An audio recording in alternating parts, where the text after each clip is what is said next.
Hey everyone, welcome back to my channel if you're returning. If you're new here, my name is Tori. And today's a little different because I recently posted a live video on my channel, and it had my weekly setups and plan with me's in it.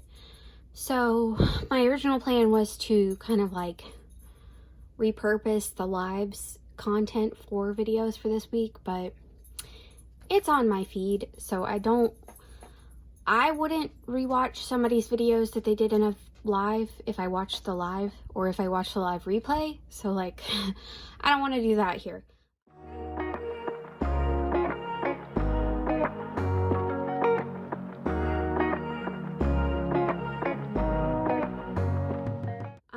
So I figured I would kind of branch out to a different community in my channel. It's adjacent to the planner community, but I wanted to talk a little bit about how I got interested and grew my knowledge about fountain pens, because for me personally, like, this is not everybody's, like, my experiences are just mine, right? Like, they're not everybody else's, but I don't know anybody in my personal life who uses fountain pens. Like, I don't know anybody who really knows much about the world, except for like one person, and that person was the person who introduced me to the fountain pen world, and their attitude about it was off-putting, to say the least. And so I always just assumed fountain pens were kind of elitist, and why would you want to spend hundreds of dollars on a pen, etc., etc. And I feel like that's a very common viewpoint.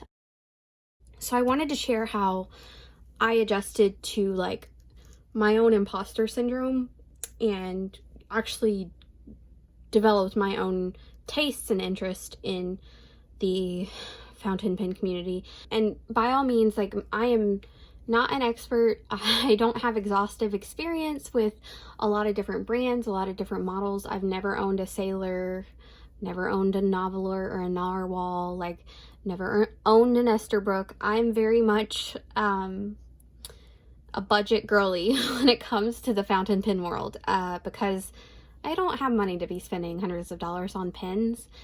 And I'm a librarian. Like, I'm not writing pages of stuff a day to feel like I could justify something that expensive or a very large like collection.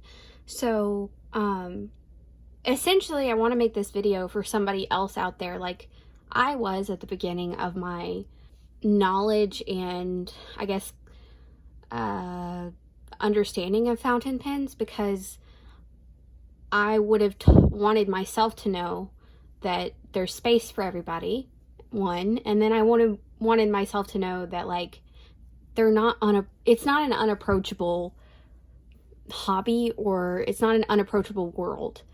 It just feels that way at times. Kind of like, the best comparison I can make to it, which is a terrible comparison, but it's like the first one that comes to my head, is like if somebody owns a horse. Back in the day, that was normal, right? Like, you had to have a horse to get from point A to point B in a lot of areas. Now, if you own a horse, it feels a little bit more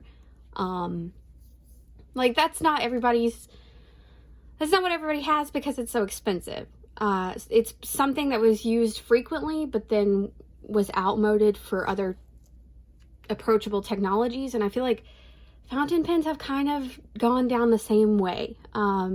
It was something that everybody used at one point, and now it's like a very niche thing.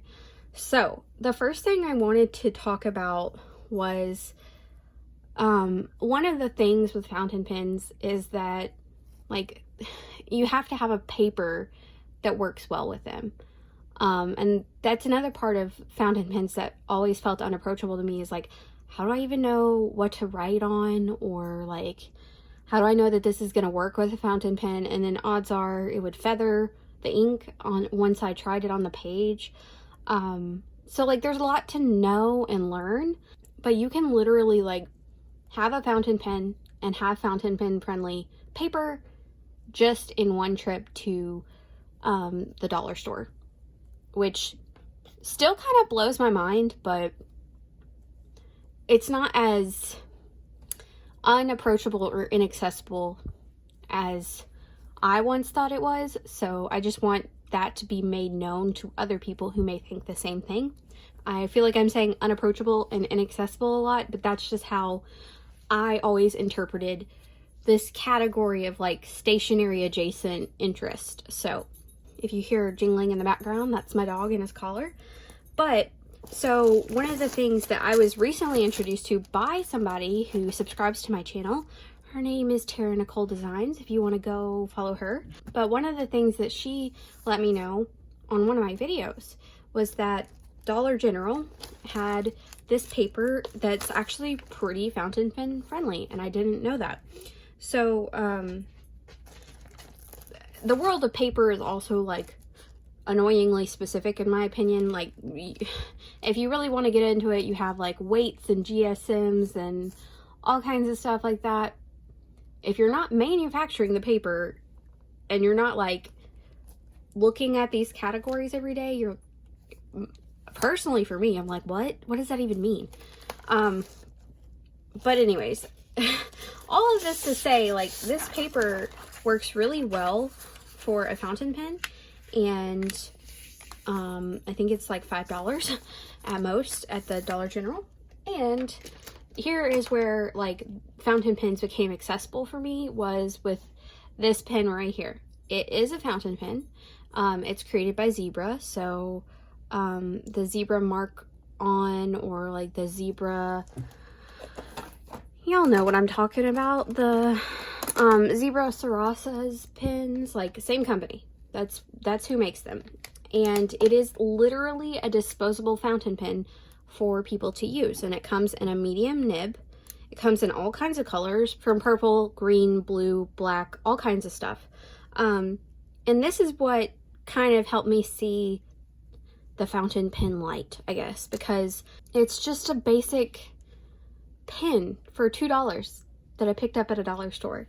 And on the dollar store paper, this is how it goes. And you have, you know, a little bit of what is called feedback if you press down hard enough. But the reason fountain pens ultimately started becoming really interesting to me was because of the writing experience I was having on paper. And now that I've really gotten into the practice of journaling every day, I am starting to notice how paper and pen ink interact with one another, and how certain paper feels over others. You know, when Hobonichi takes the world by storm with the Tomoe River paper, people start understanding a little bit more about paper weight and type and things of that nature. So, all of this to say that, like, if you go to a dollar store and your dollar store stocks these Zebra fountain pens, and you grab some paper, you're now a fountain pen user. Like, it does not have, you don't have to break the bank for that at all. And I think that that's the biggest thing for me as somebody new to the community. That was the biggest thing for me to learn. And then you have like other kinds of paper. This is 20 pound. Sorry about all the crinkly, but I just want trying to show you 20 pound paper. So this is 15, and you can kind of see there's a little bit of shadowing with the ink. I don't know if you can tell on camera. And then this one is like a little bit thicker. This is 15 pound paper, and then this is 20.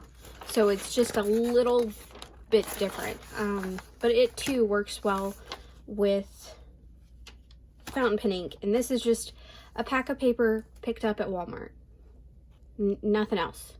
And you can definitely find more specific niche papers, especially on like Amazon or things like that. You don't have to go very far to find these things. And I know that we're all trying to support small businesses, but that also at times It feels like you have to be in the know about what small businesses to patronize in order to have these experiences.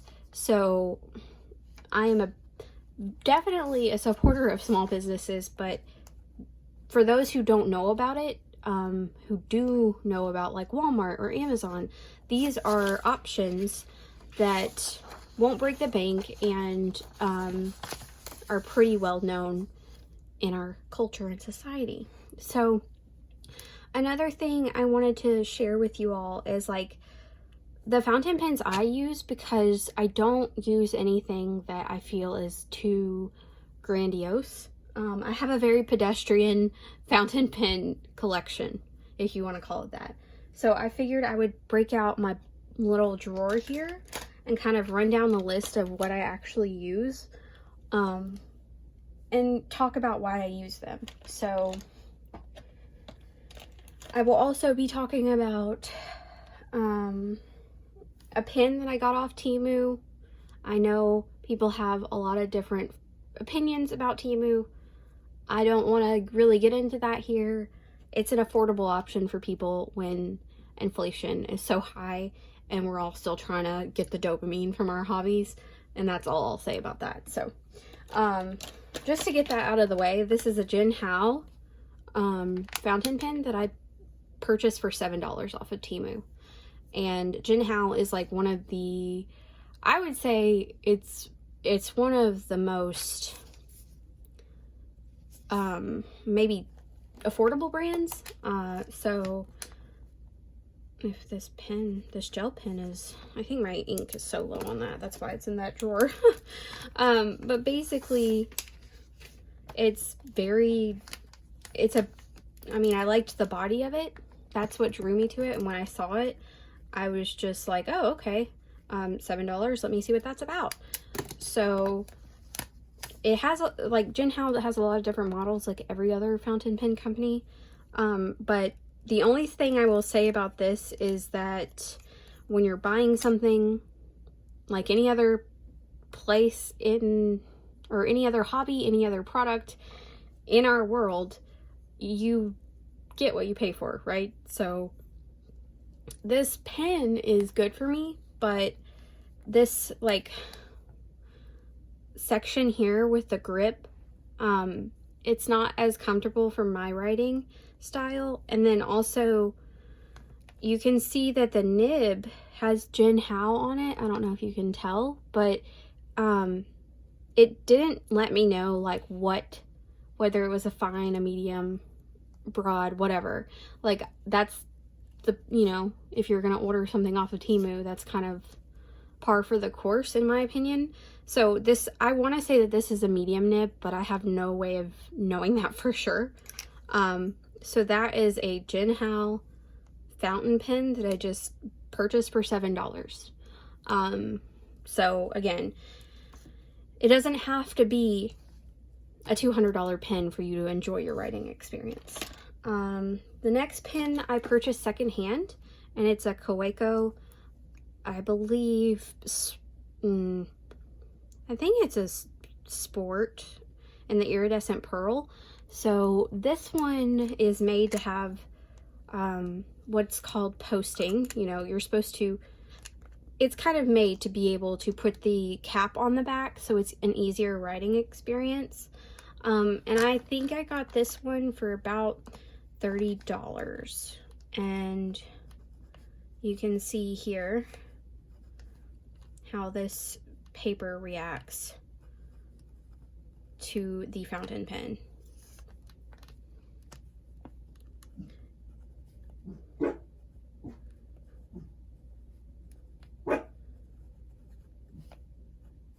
And for me, I don't know if it's the nib, the cartridge that was given to me by the previous owner, or if it just hasn't been cleaned correctly. So cleaning a fountain pen is really just a matter of emptying out the ink with water. And I would recommend going to the Goulet Pen Company's YouTube to figure out how to care for your fountain pens if you're interested in learning more. They have a lot of great videos that are made for people who aren't really as knowledgeable as others, and I've found them to be a great resource. So that is the Kaweco Sport and Iridescent Pearl. I believe, I could be wrong on the model, but I was saying that I don't know if it's the nib or cleaning, but it's not the best writing experience for me either. Like, the ink skips at times, and it feels very dry, so it could be a combination of different things. I'm not quite sure, so I just kind of have to suss that out, and I'm gonna try a different ink in here after I clean it out from this cartridge. But I'm trying to be patient and not just ditch the cartridge, even though every cell in my body is screaming at me to do that. The next step, that's like the tiers of accessibility in my opinion, so I actually kind of went out of order there. Kaweco or Kaweco, whichever you want to pronounce it as, is a German company. Jinhao is a Chinese or a Japanese company, I'm not quite sure.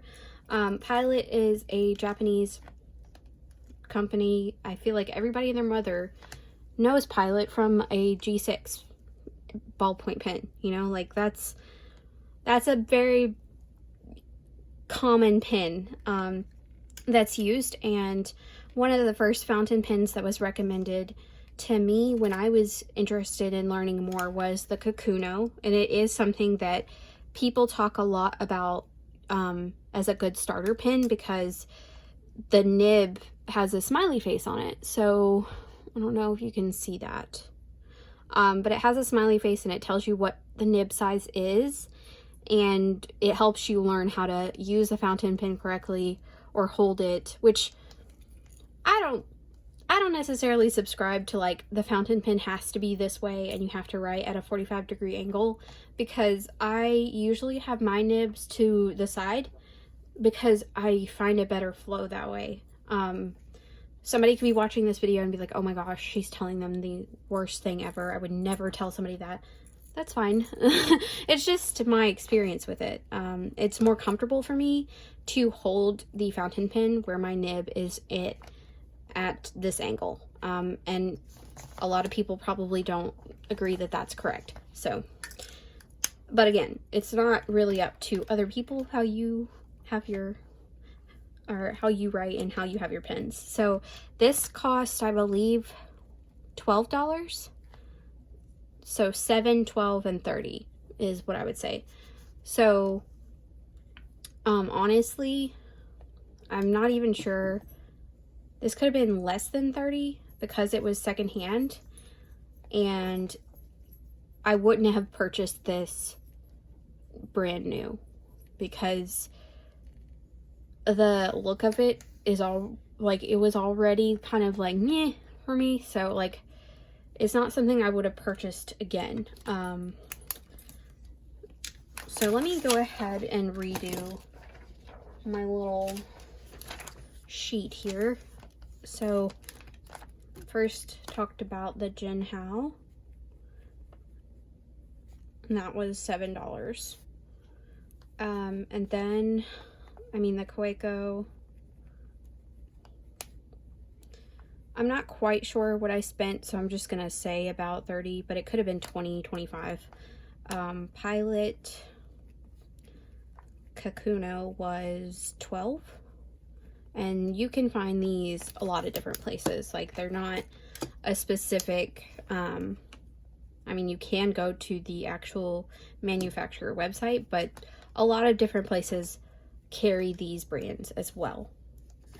The next one that's pretty pedestrian in my opinion, it's like a step up from the Lamy All-Star, would be the Lamy Safari. And I think the biggest difference, I've never owned a Lamy All-Star, but that's also like a starter pen that's recommended at times. But I'm not sure what the difference would be between the Lamy All-Star and Safari other than the transparency of the barrel. I don't know. But for the Lamy, the nib is extremely stiff, and so that's been an interesting experience as well, because it feels like I'm writing almost like I'm writing with a stick on paper. It's very interesting. It's not that I can't write with it, it's just that it's less pliable than any other pen I have. This is an extra fine nib, so it's going to be a smaller line than these three give.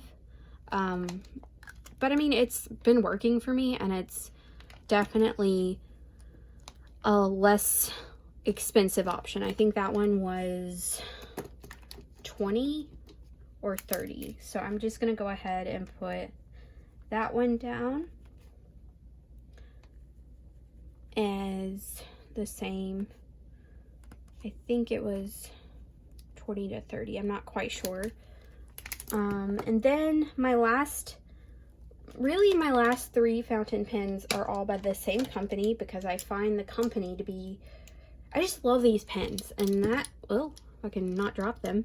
That is the TWSBI pens. The TWSBI pens to me seem like if you're gonna want an extremely high quality fountain pen that doesn't break the bank and is really intuitive to use, you should probably look into a TWSBI. They're what's called a piston filler, and essentially all you do is you dip the pen into the ink and you roll the end of your pen up here to fill up this chamber. And it's really simple as that. Like, it's not anything else to it. This one is a model that is actually a little bit more expensive. I did not purchase this with my own money. Somebody gave me a gift card for my birthday, and I used that money because this pen is the TWSBI Diamond 580, whereas this is the TWSBI Eco. And so you can notice some differences right away, but essentially this one is $80, this one's $30. And I don't know that I would ever spend $80 on a pen with my own money. I'd have to really, I don't know, I'd have to really think about it. And I had been thinking about this pen because I fell in love with the look, but I can live without a pen that's, you know, like this is something I'm interested in doing, but it's not something I need. So I never really was like, let me purchase this, because it just feels, I'm still not past the point where I feel like I'm comfortable with spending more than $30 on a pen. And a lot of people spend hundreds to thousands of dollars on fountain pens. So I am in the, like, I'm not saying there's anything wrong with that. I just don't feel comfortable doing it. So these are the TWSBI Eco. Oh, that's not how you spell that, girl. Yo, that's not a thing. So the TWSBI Ecos are going to be around 30 to 40, and then the TWSBI, see, and this is how like I end up changing my grip, because this feels weird to me, and so I end up putting my nib a little bit to the right, and that just, for my grip style and my writing style, works so much better for me. And this one, TWSBI Diamond 580, is $80.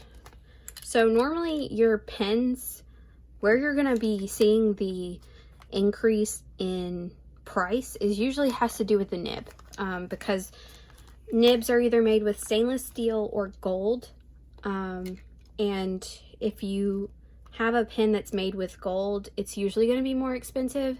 And then, you know, other factors include the filling mechanisms, as well as like converters you may need to purchase in addition, and you know, the design of the pen, how it's created. If you go to like a specific shop that creates their own pens, that's gonna be an additional cost. It's really just like how much work goes into manufacturing the pen, and the quality of the product that they put out. So that would be my assumption. Like, again, I'm not an expert in the fountain pen realm, and I think so that's kind of how I wanted to what I wanted to share, is just that it doesn't have to be something that is so pricey or inaccessible for somebody to enjoy. This fountain pen right here works perfectly on the Tomoe River paper. It's so creamy, and like the writing experience is really smooth on the Tomoe River paper. It's a little bit different on this paper because this paper is different and it has a different weight, but yeah, and this is like literally $3, and you can have a fountain pen to use every day and enjoy. Waffles.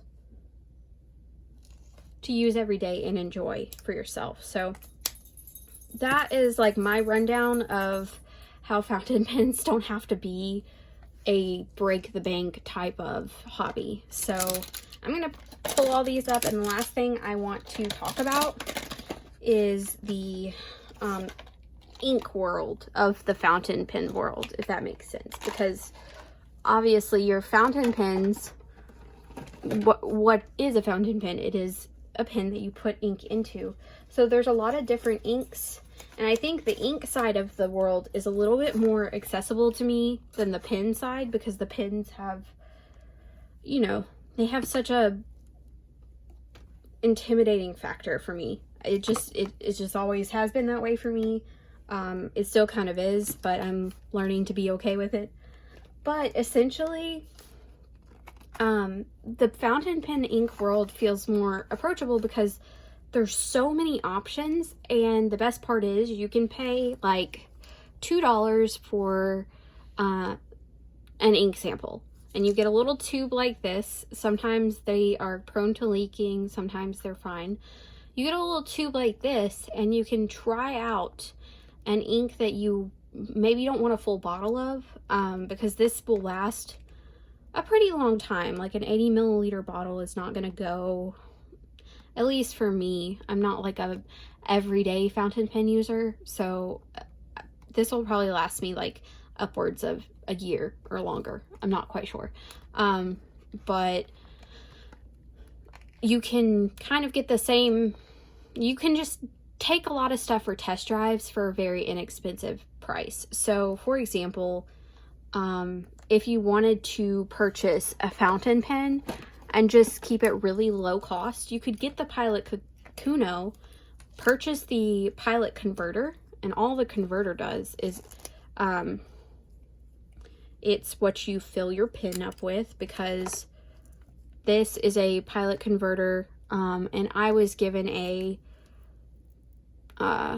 cartridge with the, like, the Kakunos come with a cartridge with your purchase. At least mine did.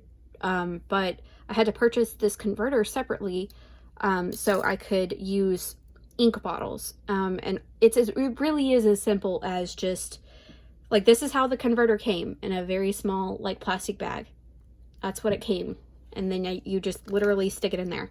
And it's that simple. It does not have to be rocket science. And again, this video is based on the fact that I thought fountain pens were rocket science.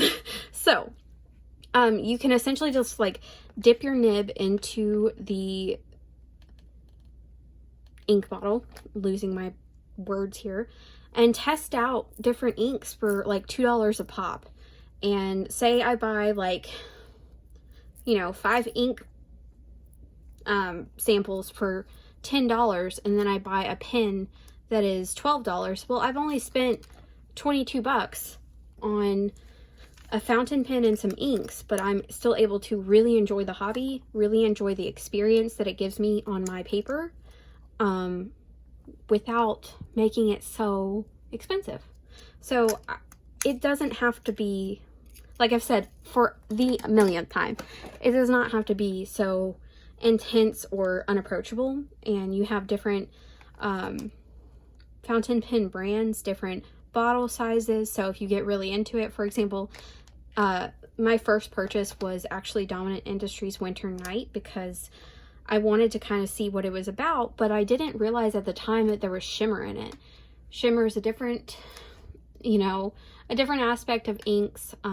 Essentially, it's like a glittery ink that shimmers on the surface of the paper. But there are things to know about that too. there are intricacies with every part of the fountain pen hobby, excuse me. And one of them is that shimmer inks are recommended in larger nibs just in case anything may clog the nib. So I got a little nervous about using this, but I haven't had any issues. This is a great brand. The ink is great quality, like no issues. But going in as a new fountain pen user, that made me nervous. Like I was like, oh, so I could clog my pen with the glittery shimmer from this ink, and I'm nervous about that. So I did make sure to put this in a medium nib. But I have seen other people put shimmers in fine nibs and be totally fine. So you could do more research on that if you're really interested in getting some awesome shimmery inks that really that are really cool on paper. Like, it's just really up to you and what you are interested in. So, and then this is like Diatramentis. Ugh. This is Diatramentis ink. It's not archive ink, but there are different inks as well. So like, you want fountain pen ink for your fountain pen. You don't want any other kinds of ink because they're not made for anything outside of that. I think there are a couple, there's like calligraphy ink, and there's a couple different kinds of ink that you don't want to put in your fountain pen because they're made with different minerals. So there's that aspect of it. But again, like I said, a lot of what I've learned has just been from my own research into it, reading guides on jetpens.com and watching the Goulet Pen Company's YouTube. Like, it's all just been kind of like, oh, this looks interesting, let me learn more about this. So, and then the last and my favorite brand, if you can't tell, is the Diamine brand, and I adore all of these colors. They're fantastic. But you will find some pens and some inks that don't work for you, and that's part of the experience, right? Like anything else, you find a planner, you find a pen that's not your favorite. For example, the Uniball 1, everybody's talking all about that pen. I got a pack from Walmart, and mine, the ink was skipping all the time, and I hated that pen. I don't know, I still don't get to the hype today. I don't understand what it's about. If you like the Uniball 1 pen, that's amazing, and I'm glad it works for you. For me, it just didn't, it was not a good experience. So that applies to any other hobby, right? Like, you'll find stuff that you love that other people aren't into, and that's fine. So I just kind of wanted to come on here and talk a little bit about my fountain pens and how my little tiny collection has grown, because it felt so, again, like I said, it felt so inaccessible to me and very intimidating to get into. And now that I've learned a little bit more about the world, the hobby, and how to, you know, find things that work for me, it's not that scary. And I just want to share that information in case anybody else feels that way too. So if you've enjoyed this video and my long rambly bits, and you aren't already subscribed, I hope you'll consider subscribing to my channel to help me grow. And I hope you'll consider giving this video a thumbs up. And I'll see y'all in the next video. Bye.